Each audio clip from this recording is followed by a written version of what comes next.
A very good afternoon. Thank you for joining us on Newsroom series. Today, I'm Dominic Iwiwu. Today, we will be focusing on the southeastern region. But before we get into that, let's take a look at national headlines making the rounds at the moment. 30 persons have been reported killed in Ayati village of Ukum local government area in Benue State by bandits who stormed the farming community in the evening of Thursday, 8th August 2024. Speaking to Channels television correspondent on the phone, an eyewitness identified as Mr. Shima Ayati says more persons may have been killed, but only 30 corpses have been recovered as over 60 bandits stormed the village, shooting anything in sight. Mr. Ayati says the bandits were hunting people from one house to another, shooting and killing. Some died on the spot, while others died on their way to the hospital in Zaki Biam. Ayati village is one of the many farming communities in Sankera axis of Benue State, comprising Katsina Ala, Logo, and Ukum local government areas. This is the second attack on Ayati village within 1 month, where 6 persons were killed, leading to last month's violent protest in Zaki Biam. The Kano State government has filed a fresh charge against former governor of the state, who is the current national chairman of the APC, Abdullahi Ganduje, and 3 others in the alleged 57 billion naira fraud case. The state is accusing Mr. Ganduje and his commissioner for local government, Moritala Garo, and 2 others of criminally diverting 57.4 billion naira through several personal accounts of local government cashiers and other personal corporate accounts.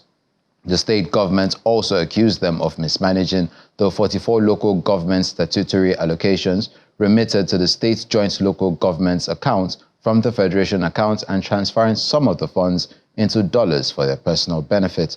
According to the charge sheet, Mr. Garo Lamin Sani and Mohamed Takia were charged with criminal conspiracy, criminal breach of trust, making false statements or returns, and criminal misappropriation.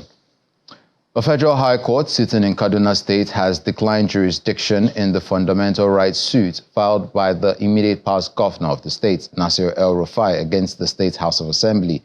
The court sat via Zoom last month, during which the presiding judge, Justice R.M. Aikawa, took motions from the applicants. However, in 2 separate rulings, which he delivered virtually on July 30th, Justice R.M. Aikawa held that the applicants failed to prove any circumstances that would warrant setting aside the court's proceedings as requested by the applicant. Justice Aikawa also dismissed El-Rufai's application for recursal as the applicant failed to provide cogent reasons or facts for the courts to do so, so as established by a number of cases decided by the courts. Furthermore, the judge, rather than dismissing the suit as requested by counsel to the respondents, exercised his powers under Section 22, subsection 2 of the Federal High Court Act and transferred the case to the Chief Judge of Kaduna State for determination.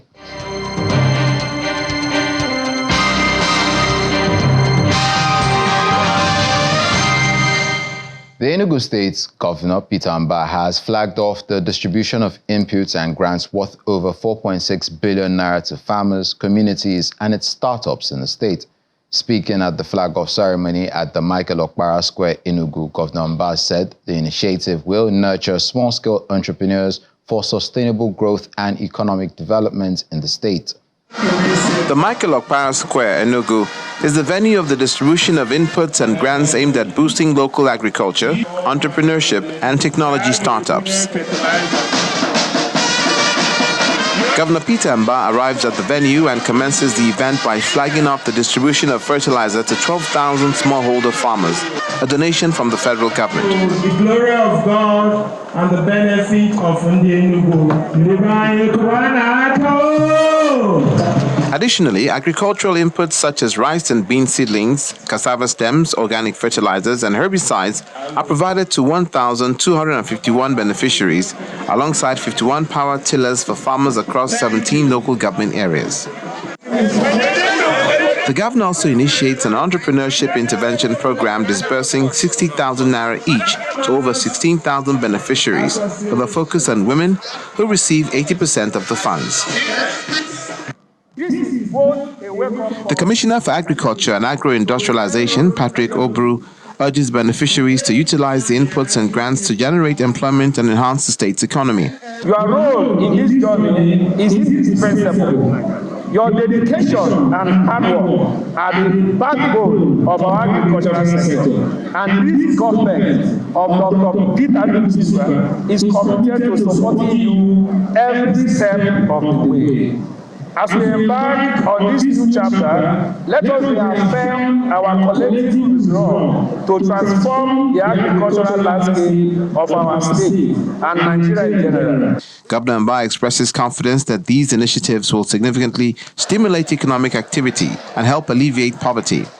This is essentially going to take us a notch closer to our dream to eliminate hunger in Enugu State.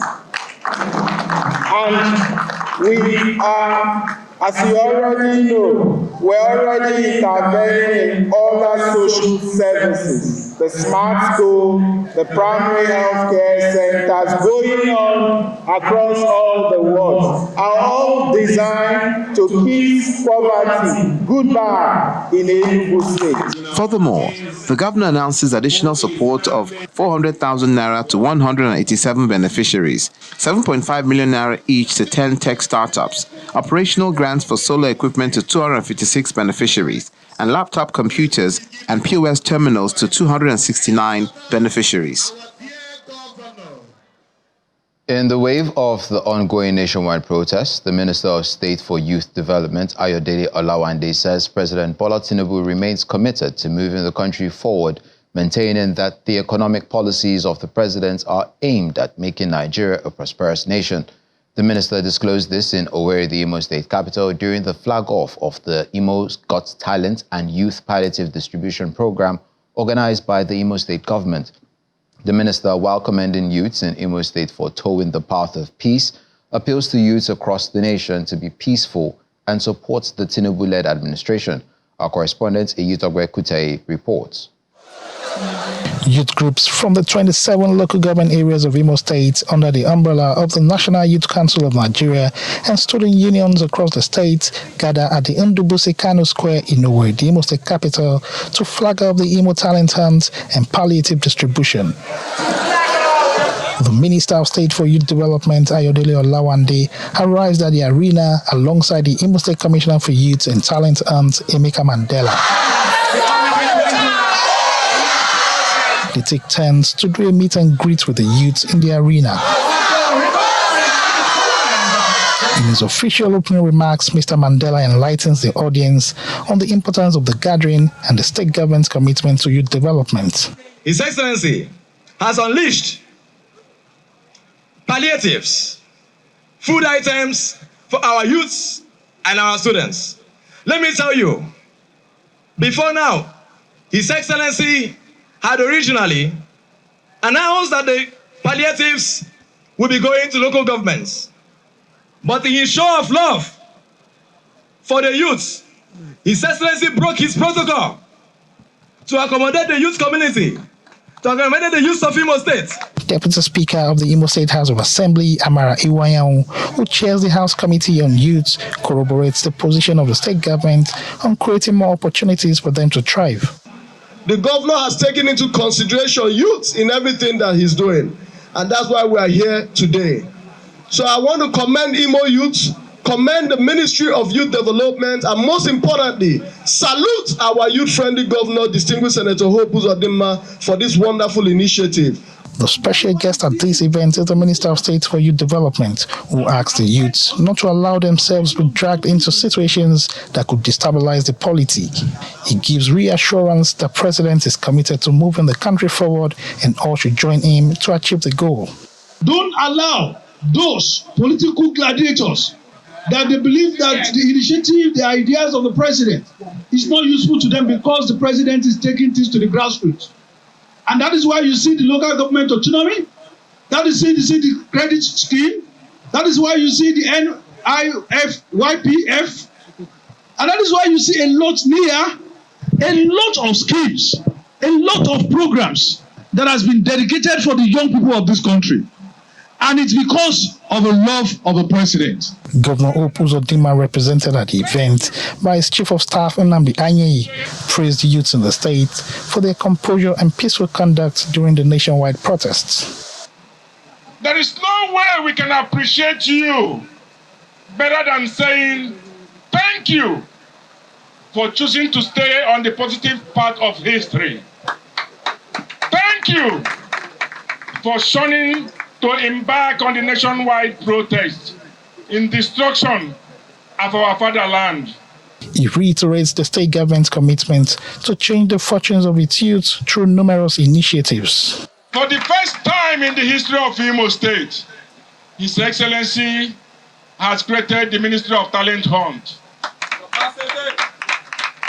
Ask me why. You people should ask me why. Why? Because he acknowledges that there are budding talents in Imo State. Those talents need to be harnessed, need to be discovered, need to be groomed. Bags of rice, packs of noodles, and cash gifts were distributed to youths at the event. Ejitope Kusayi, Channels Television News. The Chukwuemeka Odumegwu Ojukwu University in Anambra State has officially added artificial intelligence and robotics to its curriculum. This initiative aligns with Governor Chukwuma Soludo's vision of cultivating a digital workforce capable of addressing societal challenges in Anambra. During a meeting with the tech education trainers, Acting Vice-Chancellor Professor Kate Omenoha praised the new curriculum as a necessary disruptive change for the university. Mr. Michael Ahmefula, leader of the tech team, emphasized that this addition will not only enhance employability, but also boost research and initiative within the institution. At the Chukwuemeka Odumegwu Ojukwu University, artificial intelligence and robotics have been introduced to prepare the university for the forthcoming fourth and fifth industrial revolutions. The move is part of a broader curriculum review by the state government. And the Chief Executive Officer and Managing Director of Anambra State ICT Agency highlighted that this development is integral to the state's educational strategy. We're here today to flag off something that will be very revolutionary, where students of this Chukwuemeka Ojukwu University will have access to real-time robots, AI, be able to really understand this technology that is disrupting the world, disrupting industries, and I'm happy that it's right here in the heart of Anambra State, in our own institution. The principal officer of the technology team noted that the program will significantly foster research and innovation at COOU. This is a great opportunity for us in this university, and research can now start from here. Innovation can now start from here. And I tell you, people in different industries waiting for the product of this university. The Memorandum of Understanding was signed between the university and the tech training team. The acting Vice-Chancellor, Professor Kate Omenuga, expressed enthusiasm about the creative potential which the new technology will bring, emphasizing its role in community service. We have to key into this because there are so many things we will learn. That is where the world is going to. And sometimes when I see people write communication and artificial intelligence, sometimes some of them do not understand what they are doing. But what we want at this moment is for us, not just the students, for the staff also, to keep for the world. This is going to be open to the outside community too. It's not just about practical training in AI and robotics aimed at equipping students with actionable solutions will commence immediately. The advantage of what we're doing is we're going to be practicalizing the learning in AI. All those codings that students used to do in the past without really knowing how to apply them. We are going to take them from beginning to end and then see a product that they can create to solve problems around them. Students have shown great excitement for the new training opportunities.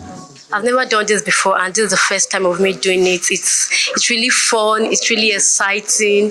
I enjoy every bit of it, from the starting point till we are almost done fixing the robot. We're actually doing a 4-wheel robot, which is like a motor car. I would say very well. I'm learning a lot. I'm enjoying it. I'm also benefiting from it. So I really thank our VC for bringing such thing in our school. As the acting vice-chancellor reviews the practical training sessions, the tech training partners are optimistic that COOU will be instrumental in advancing Anambra's tech-driven initiatives, fulfilling Governor Soludo's vision.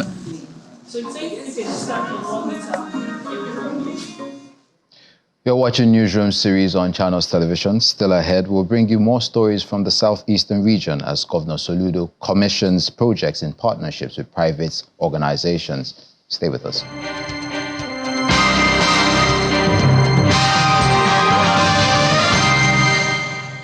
Welcome back. The Anambra State Governor, Professor Chukwuma Soludo, has commissioned some projects built through the Public-Private Community Partnership, PPCP, at Nobi in Ndemili South Local Government area of the state. The projects, which include 1-kilometer road and 3 community water boreholes, are provided by Mr. Hamilton Ezeonu in a bid to heed the governor's call on well-meaning Anambra people to support the government by investing in infrastructural and human capital development for a prosperous and livable homeland. The arrival of Governor Chukwuma Soludo is met with a grand fanfare in Nobi, highlighting the community's deep appreciation of recent developments. Governor Soludo is here to commission several key projects funded through the Public-Private Community Partnership, reflecting a collaborative effort to enhance rural infrastructure.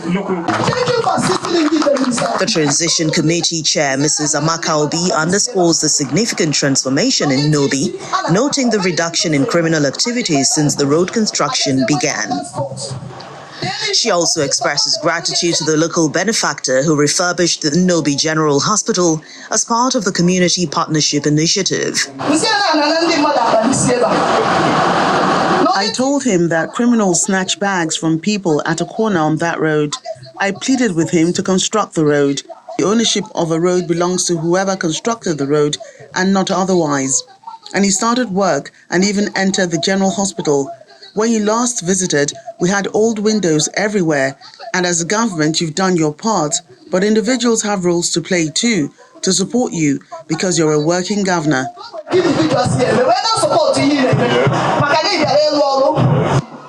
The road's primary beneficiaries are the commercial motorcycle riders, who have also received crash helmets and reflective jackets for their safety. If you have a government, you look at its policies and see how can I support the government. Because if the government is succeeding, you are succeeding. So what I say to every one of us here is, the little you can contribute, you have to try and support the government. When you support the government, it comes back to you. Governor Soludo lauds Mr. Ezeonu for his significant contributions through the PPCP initiative, noting that these investments will benefit the future generation of Nobi. Investing in the basic infrastructure is an investment in our future.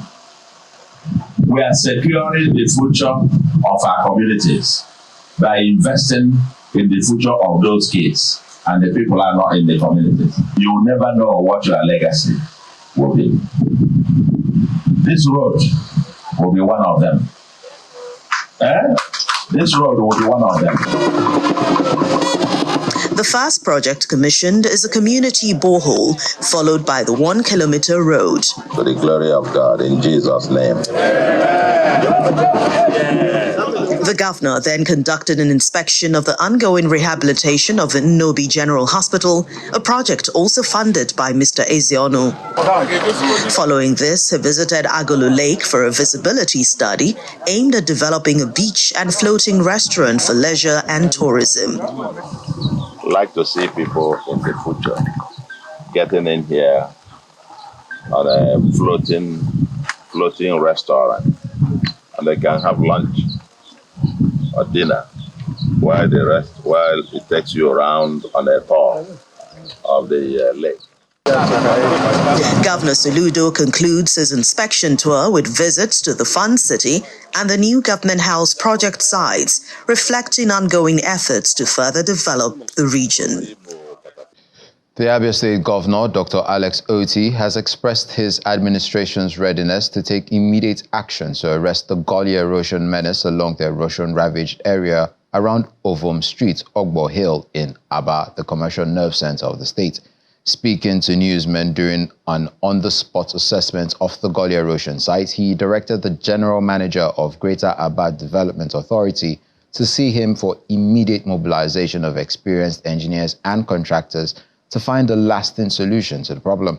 He expressed regrets that the erosion has dealt a deadly blow in the area, and if it's not controlled, it will affect all the buildings around on the adjacent side.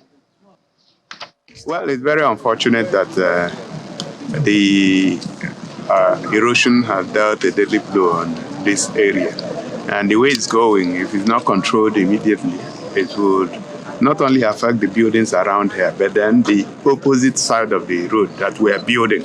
In fact, we should be completing that road any moment from now. So we need to come very quickly, and I've given the instructions to the General Manager of Greater Abia Development Agency so that we find a solution to this. We'll solve the problem in the next few weeks, God willing. By the time we engage with contractors, because it's not going to be done by that direct level, we need people who understand what to do.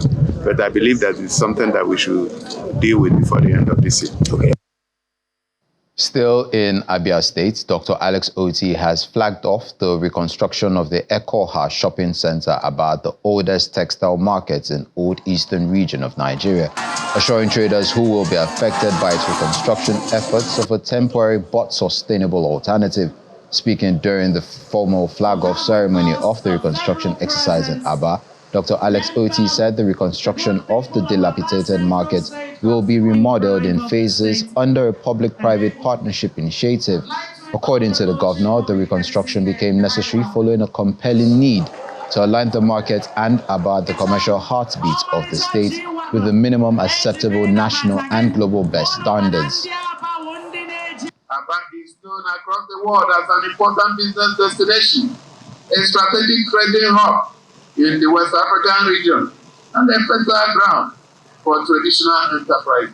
The decision to go ahead with this remodeling project is an eloquent testimony to our readiness to make the markets in Abia 24-hour business hubs with state-of-the-art facilities to ensure the safety and security of the traders and their customers, enable interactions with customers from different parts of the world in real time, and entrench an enterprise culture of borderless transactions on the strength of the infrastructure that shall be put in place at the completion of the remodeling exercise.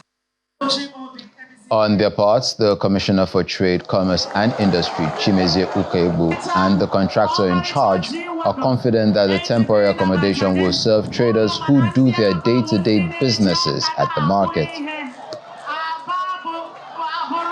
Your Excellency, I am confident that the remodeling of Ekoha shopping center will not only revitalize this market, but also serve as a catalyst for the overall development of Abia. It will create jobs, stimulate economic activity, and enhance the city's reputation as a commercial hub.